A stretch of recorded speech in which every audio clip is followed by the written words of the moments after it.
Well, Malaysia's parliament is set to debate a controversial bill aimed at amending the country's constitution and widening the powers of the Sharia court. Critics say the so-called Hudud bill would give the green light to harsher penalties in the conservative state of Kelantan. As the ABC's Girish Sawlani reports, punishments would include whipping and even the amputation of limbs for crimes like theft. In the city of Kota Baru, faith is everything. Here there's a strict adherence to Islam. At shops and supermarkets, there are separate queues for men and women, while signs advising women to cover up are common outside offices and government buildings. And that's because Kelantan is the stronghold of the Islamic party PAS. Now the opposition party wants to push for stricter Islamic laws in the state. Among the mandate from the people is that try to establish the Islamic system here, including the Islamic criminal law. Earlier this year, PAS tabled a private member's bill to amend Act 355 of the Federal Constitution, thanks to support from Prime Minister Najib Razak's UMNO party. The bill aims to increase the powers of Sharia courts to enforce some aspects of Hudud, the Islamic concept of law and punishment. That is on the cuts in relation to whipping especially, and the cutting of limbs for acts of robbery.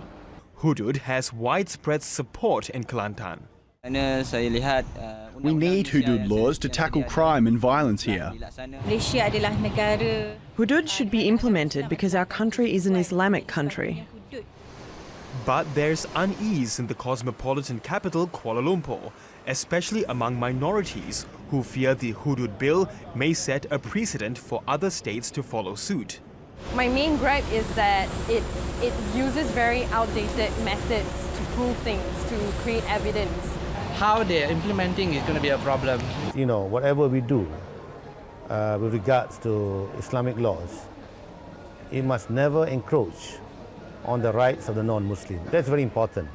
PAS insists non-Muslims won't be impacted and that changes would only apply to Kelantan. We are living now in a multicultural, multi-religious, multi-racial country, really. And then at the same time, we just want our right to practice our own religion. While the minorities are expressing their concern, the Hudud bill is also dividing the majority Malay Muslim community.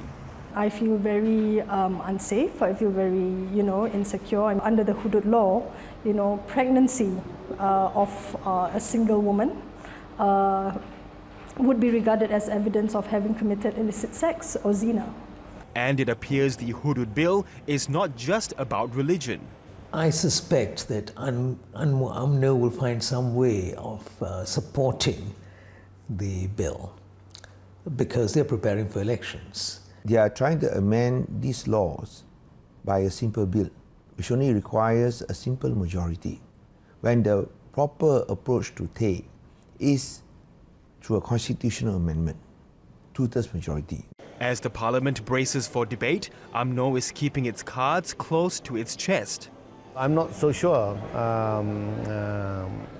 what our instructions are given to us. We still have to wait for the whip, to instruct us on what we ought to do after this. But UMNO's partners, the Malaysian Chinese Association and the Malaysian Indian Congress, are threatening to quit the coalition if the bill is passed. Girish Sawlani, ABC News, Kuala Lumpur.